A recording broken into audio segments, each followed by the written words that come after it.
vehicles. I'm telling you, we have every type of oil, and you can see it back there, 10W30, 0W20, and diesel oils. We got it all. So if you're into roofing, you might as well use the oils. Our oils, I mean, we could go all day talking about saving on oils. I can save you at least, instead of changing your oil 5 times, you only need to change it once. You can go 15,000 miles without oil. So I hate maintenance. It saves my bacon, because you know how many times I go even over 15,000 miles.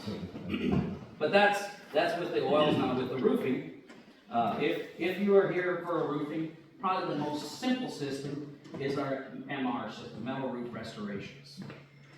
A metal roof restoration is you look at all these low slope, maybe a Dollar General store.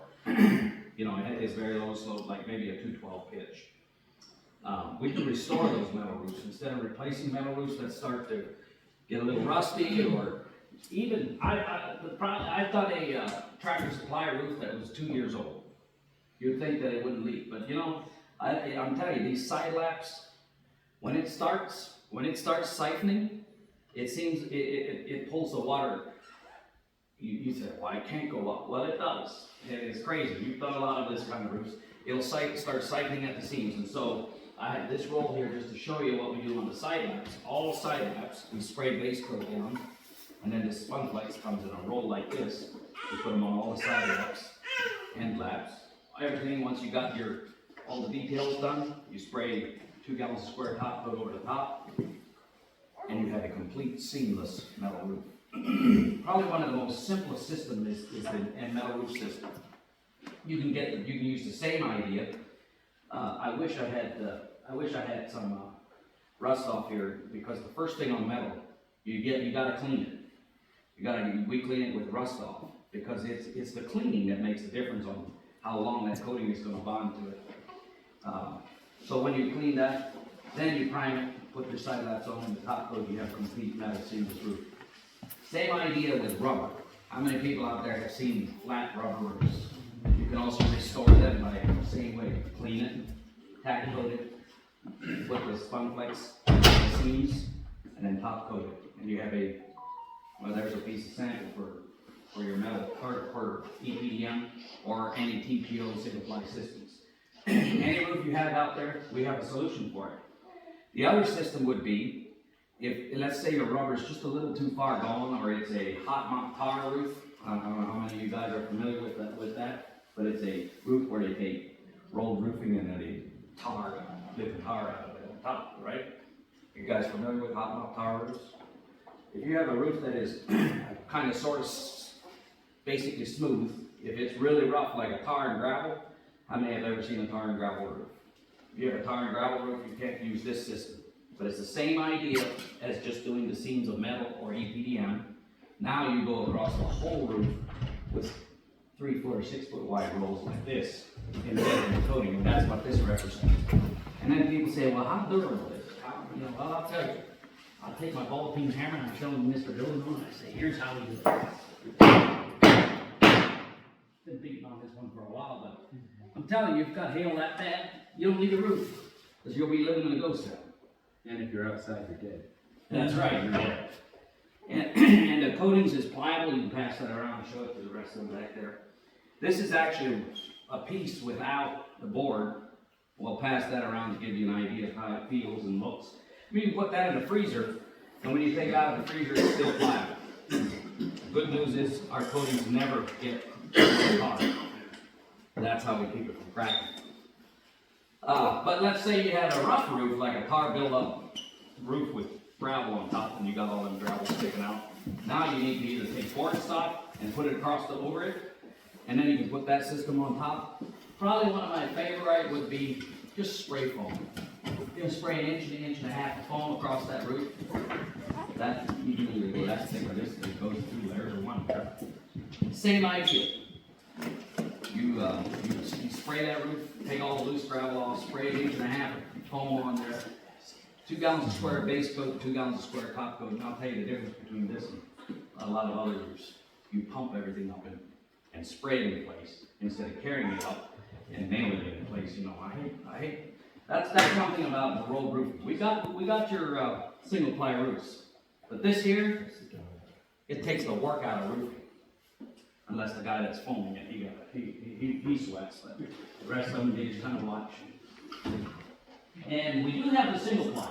We do have like TPO, Flexion, that's what this is, the TPO, called Outpost with the TPO in there, Flexion. And this is what it is. How many of you guys have ever took a piece of rubber, and I'm not against EPDM roofs, but once you make a slit in it, you can just pull it, it pulls and it tears real easy. Well, our Flexion that's what this is. And so you can put your hand in there and see if you can tear it, and if you can tear it out by say someday, whenever, I don't know when you have time. But that's how I show Mr. Building owner, you know, why should he go with our Flexion versus a regular rubber roof? Mike, you can probably tear it.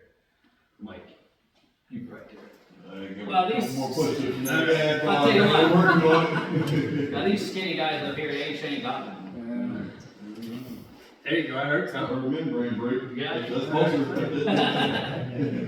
But imagine, see how hard it is? All our products, I mean, we can brag about it, brag about our products, we can say, but ain't nothing like feeling it and seeing it yourself. Roofing has allowed me to completely change my life. I used to do residential roofing. I used to do shingles, and Elias worked for me back then. We did shingles and metal. We built pole barns. We built it all. And in 2005, a friend of mine told me about commercial roofing. I had a guy put his toe in it and pull his, he couldn't tear it. I'm not saying that Tony, he would never, but Tony's like Samson over there. I mean, why do you want it so hard, why do you want to tear it so bad? I told him, I mean, instead of getting anything over here, no. I mean, you could, I don't know if you could, it was, you would have to be really strong to do that by hand, you know, to tear that, but, I mean, there might be people that could, I'm not gonna tell you. Did you notice how they stick me, they're scared? Yeah, well, you know what, Andy, you know, the older I get, the more I realize that we can talk big. Yeah. And confidence is when you don't have to prove it. That's Right? I could tear it, but I'm not gonna try. But no, roofing is my fastball. I love commercial roofing. There's not a roof out there that we can't fix. I love restoring better than replacing. I don't like tearing roofs off and filling our landfills with good quality insulation just because we have, you know, we said we're going to tear it all off. Well, if you say you're going to tear it all off, now you have to. It's in the contract, you have to. But why would Mr. Building Owner replace a roof, replace all that insulation that he once paid to put on, and then put it back on again? If you could just restore that metal PPO, you could just go over the top of it, save them a lot of money, and make the same amount of money as if you would tear it off and replace it. But when I started in commercial roofing in 2005, I did not realize what I had. So it took me until 2008. But in 2005, I sent out about $1,500 worth of flyers. This is what I mean about a threat piece. I made me a little brochure flyer. I had somebody do it for me. I didn't think it. And they sent it out, $1,500 worth. You have to understand, as a residential, I never advertised anything. I didn't spend any money. I was always busy. Word of mouth. I did your roof. You tell your buddies, and I get their buddies, and it was word of mouth. And so marketing didn't make sense to me. At least spending a lot of money. And so I did a little bit. 2 years after I sent out that first batch of flyers, I get this guy that calls me and says, I received your flyer here a while back. Come on and look at my roof. Now I remember where I was putting that siding up in Greenville, that last piece of siding up in the peak.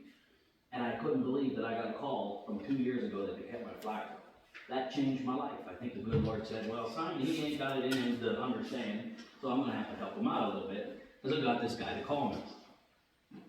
Well, in that fall of 2007, I go out and measure this roof, and as I was measuring the roof, I see all the rest of the roofs. And I only had this little 20,000 square footer, and I'm like, I measured it, give the guy the price, and he looks at it, he said, oh, that ain't too bad. I said, I can even do better if I have more square foot. You see, that's a mistake. I should have kept what I had. I'm gonna tell you, if you sell people what they want, if the more people that you solve their problem and give them what they ask for, the more money you're gonna make. I upsold before I even had the contract. Could have cost me the contract, but the Lord said, you know, I'm gonna have to help him out again. He ain't got what it takes. And so it worked.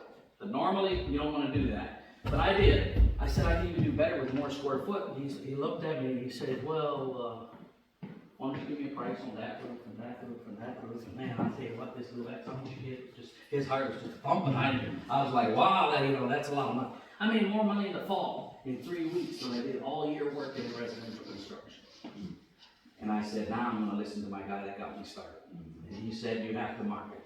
You have to, not once, not just twice, but you gotta keep yourself out there, because if people don't know that you're in business, they're not gonna call you. If you don't market when you're in business, something bad happens. Nothing. You know, so that's how I got started. And it switched me from 2000, I didn't quit doing residential in 2008, but I added this roofing to it. By 2009, I almost didn't do any, the only time I did residential in 2009 was in the winter. By 2010, I completely, my roofing business bypassed my residential, and I completely quit doing any residential. So from 2011 on, I made preferred contractor in the commercial roofing until 2012. My commissions bypassed my roofing income, so I couldn't afford to keep on roofing. I worked myself right out of the business. Now the commission part, Elias, I'll have you talking about that a little later. But if you're like me, you're sitting here trying to say, well, how much money is in roofing? What is in it for me? How much? It's all right on, I'll tell you. So let's take the simplest. One of the simplest would be this, or an EPDM restoration. Let's say you have a 10,000 square foot roof. 10,000 square foot roof, what do you bid them, where should I be? 350 a square foot? $4.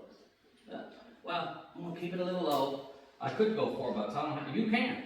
Some people go 450, but let's just say 350. If you bid this at 350, your total is gonna be 35,000. Your material, how much is material? $2 a foot? Before discounts, I mean, you'll get discounts and volume discounts. The bigger the roof, the more your discounts is going to be. You can go up to like 23% or so. But let's just, before discounts, let's say you're at $2 a foot. That makes a 10,000 square foot roof 20,000. Am I right? Come on, I need help. I only had an 8th grade education. So, am I right? So it's 15,000. If you figure your labor, let's say one guy with, well, the boss and 2 guys. There's 3 guys. So you're paying 2 guys to work with you. How much a day? 300? Let's just say $300 a day per guy. That's 600, and it's going to take maybe me and my daughter and my son-in-law can do a 35,000 square foot in 3 days. I don't know what it would take you to do 10,000, Tony, but let's say 5.